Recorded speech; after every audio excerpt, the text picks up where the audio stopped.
खाकी चड्डी वाले हैं, वो आरएसएस की विंग से निकले हुए लोग हैं, उनके अंदर मानवता नहीं है, वो बहन बेटियों को नहीं जानते, वो छात्रों को नहीं जानते, वो ऐसे बदमाश हैं जो आपने देखा नहीं यूपी के अंदर कहीं थार से कुचल दिया, कहीं बेटिया को ऊपर गाड़ियां चढ़ा दिया, पता नहीं क्या क्या नहीं किया इन्होंने। उन पे मान लो उन्होंने वसुंधरा राजे को कुचल करके अगर भजनलाल शर्मा को बनाया है तो ये तो बात स्पष्ट है कि ये लंबी सरकार नहीं चलेगी, 5 साल तो नहीं चलेगी, क्योंकि वहाँ की जनता ने वोट दिया है।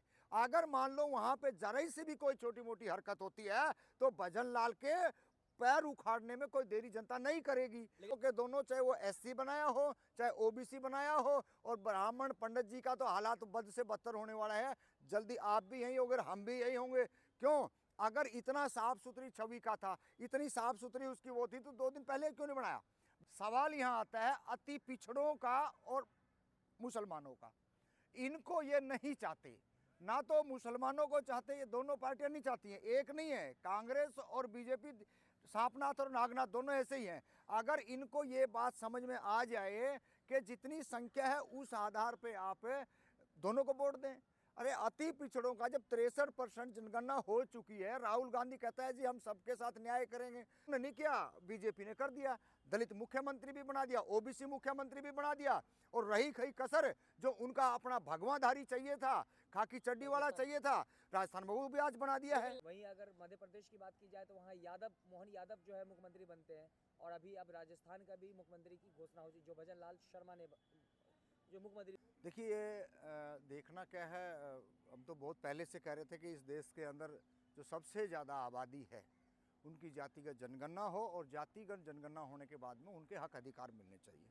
और रही बात आप किस तरीके से कांग्रेस जो बात कह रही थी, कांग्रेस खरी नहीं उतरी है, इसमें तो कोई दो राय नहीं। कांग्रेस अगर खरी उतरती, ओबीसी की बात कांग्रेस ने कही, दलितों की कांग्रेस ने बात कही, तो कहाँ खरी उतरी है? इन्हीं तीनों चारों राज्यों में अगर हम देखें, जो ओबीसी का जो अति पिछड़ा वर्ग है उनको एक भी जगह सीटें नहीं दी है, जिसका खामियाजा आज कांग्रेस भुगत रही है।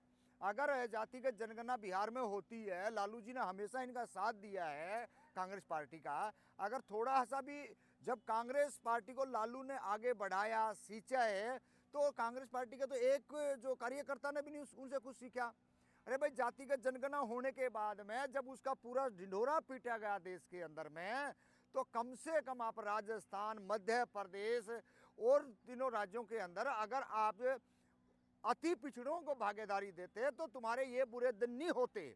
आपने जो, जिसको राजनीति की जरूरत है, जिसको शिक्षा की जरूरत है, जिसको राजनीति की जरूरत है, उसका आप ध्यान दे नहीं रहे हो। आप तो उन्हीं को माल चटाने पर लगे हुए हो जो पहले कथाकथित, जो अपने आप को शर्मा, कथाकथित अपने आप को ऊंची जाति के बड़े बड़े घरानों के जो लोग उनको करे हो, और उसी का खामियाजा इन्होंने नहीं किया, बीजेपी ने कर दिया। दलित मुख्यमंत्री भी बना दिया, ओबीसी मुख्यमंत्री भी बना दिया, और रही खई कसर जो उनका अपना भगवाधारी चाहिए था, खाकी चड्डी वाला चाहिए था, राजस्थान में वो भी आज बना दिया है। लगातार आप लोग कह रहे थे कि राजस्थान में कांग्रेस की ही सरकार बनेगी, वसुंधरा राजे को अगर मुख्यमंत्री नहीं बनाया गया तो उसमें जो है भाजपा में फूट होकर दरारें पड़ सकती है, और वसुंधरा राजे के पास जो है 50 से 60 विधायक है, तो लेकिन ऐसा तो कुछ नहीं हुआ। हाँ देखिए, बिल्कुल हम इस बात को कह रहे थे, क्योंकि जो माहौल था वहाँ से, जो सोशल मीडिया के माध्यम से या और लोगों के माध्यम से सूचना जो मिल रही थी वही थी, 60 विधायक थे। पूरी जो प्रिंट मीडिया भी कह रही थी, गोदी मीडिया भी यही कह रहा था, तो इसमें तो कोई शक नहीं है। अगर मान लो उन्होंने वसुंधरा राजे को कुचल करके अगर भजनलाल शर्मा को बनाया है, तो ये तो बात स्पष्ट है कि ये लंबी सरकार नहीं चलेगी, 5 साल तो नहीं चलेगी, क्योंकि वहाँ की जनता ने वोट दिया है। अगर मान लो वहाँ पे जरा ही से भी कोई छोटी मोटी हरकत होती है तो भजनलाल के पैर उखाड़ने में कोई देरी जनता नहीं करेगी। और भजनलाल जैसे दिन में सपना देख रहे हैं। हम सपना नहीं देख रहे, हम हकीकत बता रहे हैं। राजस्थान के अंदर जितनी एट्रोसिटी पीछे हुई थी, तमाम एट्रोसिटी के अंदर वहाँ के मुख्यमंत्री गहलोत सर ने तमाम लोगों को, चाहे वो आर्थिक सहयोग की बात हो, चाहे उनको कानूनी तरीके से उनको जेल में पहुंचाने का काम किया हो, चाहे तमाम सारी जन सुविधा जो आम जन की जो मूल सुविधा होती है वो देने का काम किया। कोई भी उन्होंने किंतु परंतु नहीं किया, क्योंकि राजस्थान की जनता को, राजस्थान के जो लोग हैं वो अच्छी तरह से समझते हैं। लेकिन ये पैराशूट से केंद्र जो उतार रही है वहाँ पे, ये जनता बर्दाश्त नहीं करेगी। और बीजेपी का हमेशा यही रहा है, दलितों को, पिछड़ों का नाम लेकर के वो आगे बढ़े हैं, लेकिन उन्होंने आरएसएस की जो लेकिन जो ये संघी हैं ये उनको आगे बढ़ाया लेकिन है। इस 5 राज्य में 3 राज्य में जो भाजपा की सरकार जीत हुई है, लेकिन भाजपा ने तो दिखा दिया ना, मोदी जी का नारा था सबका साथ सबका विकास सबका विश्वास। देखिए ये कहने को हैं, जिसके नाम से उन्होंने वोट लिए। यूपी का हम उदाहरण दे देते हैं, यो केशव मौर्य के नाम पे वोट लिए इन्होंने, उसको क्या बनाया, स्टूल पे बैठाया ना। और अभी इनको देख लेना, ये जितने जो बनाए हैं ये कोई सा पूरा नहीं कर सकता। दोनों के दोनों, चाहे वो एससी बनाया हो चाहे ओबीसी बनाया हो। और ब्राह्मण पंडित जी का तो हालात बद से बदतर होने वाला है। जल्दी आप भी यही होंगे, हम भी यही होंगे। क्यों? अगर इतना साफ सुथरी छवि का था, इतनी साफ सुथरी उसकी वो थी, तो 2 दिन पहले क्यों नहीं बनाया भाई? 3 तारीख को रजड़ा 4 को बना देते, 5 को बना देते। ये इतनी देरी जो हुई है, बहुत लोगों पे दबाव बना के वसुंधरा राज्य को एक शिकंजे में दबाया गया है। और उसके बाद में दबाव में लेकर के तब इसको वसुंधरा राज्य से ही कराया गया है, लेकिन जनता नहीं मानेगी। तो क्या लगता है कि हर जगह कांग्रेस की हार हो रही है, लेकिन हार कबूल नहीं करेंगे? हार देखिए, बहुत बड़ा खेल तो ईवीएम से हो रहा है। ईवीएम का बहुत बड़ा मुद्दा है। जहां राजस्थान में एक तरफा माहौल दिख रहा था, छत्तीसगढ़ में एक तरफा माहौल दिख रहा था, मीडिया में हर जगह यही पता चल रहा था कि कांग्रेस आ रही है, और उसके बाद बीजेपी आई है।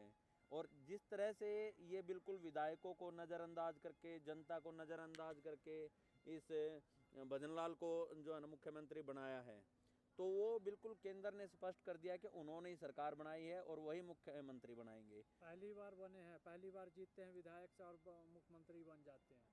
बिल्कुल ये कहना पहले कि कांग्रेस वालों के लिए सरप्राइज है। ये कांग्रेस वालों के लिए सरप्राइज नहीं है, ये असल में तो इस ईवीएम का ही खेल है। और अगर सरप्राइज है तो केंद्र के लिए है, कांग्रेस के भी केंद्र के लिए सरप्राइज है ये। जिस तरह नीतीश कुमार जी ने आगे आने के बाद इन्होंने कर्नाटक जीता था, ओबीसी की बात राहुल गांधी कर रहे थे, लेकिन उस हिसाब से ना तो इन्होंने छत्तीसगढ़ में अति पिछड़ों को टिकटें दी, ना मध्य प्रदेश में दी, और ना राजस्थान में दी। तो ये खेल तो इस तरह से हुआ लेकिन है आप मान पूरा रहे का हैं कि पूरा। कांग्रेस ने गलतियां की है? बिल्कुल कांग्रेस ने गलतियां की हैं, इसमें कोई शक नहीं है। यानी कांग्रेस कांग्रेस ने जो बोलती है वो गलतियां की हैं। करती नहीं है? बिल्कुल नहीं करते, जो कांग्रेस बोलते है वो करती नहीं है। अगर वो करे तो, लेकिन अब भी इनके पास टाइम है, 2024 नज़दीकी है। अगर अब भी ये सुधार नहीं करेंगे तो आगे भी यही होने वाला है। इनको सुधार करना पड़ेगा। और मोदी से तो पूरा देश जो है ना, पूरे देश का मन भरा हुआ है, लेकिन ये कांग्रेस की ही गलतियां हैं जो कि ऐसा हो रहा है। और दूसरा ईवीएम जो है ना, ये निष्पक्ष चुनाव नहीं कर रही है। तो लगातार जो है राहुल गांधी भी जो ओबीसी की बात करते हैं, जनगणना की बात, जातीय जनगणना की बात करते हैं, जिसकी जितनी हिस्सादारी, भागीदारी उसकी संख्या भारी, उसकी उतनी हिस्सादारी की बात करते हैं। लेकिन उसके बाद भी राजस्थान में आपने देखा होगा कि मुसलमानों की जो संख्या उसके हिसाब से उनको टिकट नहीं मिला, दलित को नहीं मिला। तो क्या लगता है ये भी एक कारण हो सकता है हार की? नहीं, देखिए दलितों का तो ना तो राहुल गांधी में इतनी ताकत है वो रोक दे, ना नरेंद्र मोदी के अंदर ताकत है वो रोक दे। उनकी रिजर्व सीटें वो सब पे लड़ेंगे, डंके की चोट पर लड़ेंगे। ये कितना भी कमज़ोर आदमी को ढूंढ के न उसको टिकट देनी पड़ेगी, चुनाव जिताना पड़ेगा। सवाल यहाँ आता है अति पिछड़ों का और मुसलमानों का। इनको ये नहीं चाहते, ना तो मुसलमानों को चाहते, ये दोनों पार्टियां नहीं चाहती हैं, एक नहीं है। कांग्रेस और बीजेपी सांपनाथ और नागनाथ दोनों ऐसे ही हैं। अगर इनको ये बात समझ में आ जाए कि जितनी संख्या है उस आधार पे आप दोनों को वोट दें। अरे अति पिछड़ों का जब 63% जनगणना हो चुकी है, राहुल गांधी कहता है जी हम सबके साथ न्याय करेंगे, सबको जातीय आधार पर टिकट वितरण करेंगे, तो राजस्थान के अंदर क्यों नहीं दी भाई? क्यों नहीं आपने मध्य प्रदेश में दी? क्यों नहीं छत्तीसगढ़ में दी? मतलब खाली कहने को है क्या? आज इस देश की जनता को समझ में आ गया है कि कांग्रेस और बीजेपी एक ही थाली के, एक ही सिक्के के पहलू हैं। अब जनता ने समझ लिया कि आगे इनके झांसे में और इसके बीच में नहीं आना चाहिए। अगर हमारे को आबादी के हिसाब से टिकट वितरण करेंगे तो हम लोग इनके साथ हैं, और टिकट नहीं तो ना कांग्रेस को ना बीजेपी को। हम आज से लंबे समय से काम करें, आगे इस बात का प्रचार करेंगे हम जाके लोगों के अंदर कि आप लोग इनके झांसे में मत आओ। कहीं ये ब्राह्मण को बनाएंगे, कहीं खाकी चड्डी वाले को बनाएंगे, कहीं चुटिया वाले को बनाएंगे। ऐसे ऐसे ये मुख्यमंत्री थोपेंगे जो आपका हर जगह हिंदू मुस्लिम करके ओबीसी के बच्चों को हत्यारा बनाने का काम करेंगे। उससे हम लोगों को बचना पड़ेगा। लेकिन दंगे कौन करते हैं? क्या कोई ब्राह्मण करता है, भूमियार करता है, कि दलित ही होते हैं? देखिए एक साजिश के तहत उनको तैयार किया जाता है। पेड वर्कर के रूप में 10,000 रुपये पे तनख्वाह पे रख के उनको इतना मोटिवेट किया जाता है, आप चिंता मत करिए हम आपके साथ हैं। लेकिन जब 50 से 60 लड़कों को माइंड वॉश कर दिया जाएगा और उनको छोड़ दिया जाएगा कि आपने ये करना, हम पीछे खड़े हैं, तो उस कंडीशन में कोई भी आदमी हो, क्योंकि अशिक्षित रखा गया है। जब अशिक्षित रखा गया ना, प्राइवेट स्कूल खोले गए हैं, क्या सरकारों की जवाबदेही नहीं है? कांग्रेस सरकार अगर सही से चलती तो बीजेपी आज नहीं आती।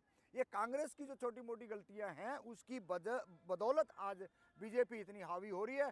और तमाम, चाहे प्रोफेसरों के ऊपर हमला हो, चाहे जो छात्रों की शिक्षा पे हमला हो, चाहे प्राइवेट स्कूलों का इस देश के अंदर जो चला रखा है, ट्रेंड जो चला रखा है, वो ट्रेंड इतना खतरनाक है। आने वाले टाइम के अंदर हिंदू मुस्लिम यही होगा।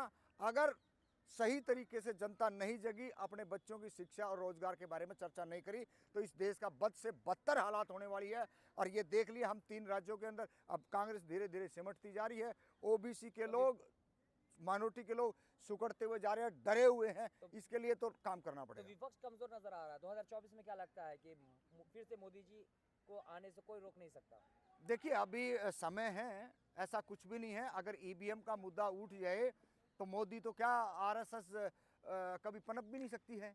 लेकिन सवाल वही हो रहा है कि लोगों के अंदर अभी सभी, आज जैसे आप कह रहे हैं, कांग्रेस नहीं बोल सकती है, बीजेपी नहीं, और जो सपा है या और है, ईवीएम पे कोई नहीं बोल रहा। चुनाव जैसे घोषित है तुरंत जाके नामांकन भरने लग जाते हैं।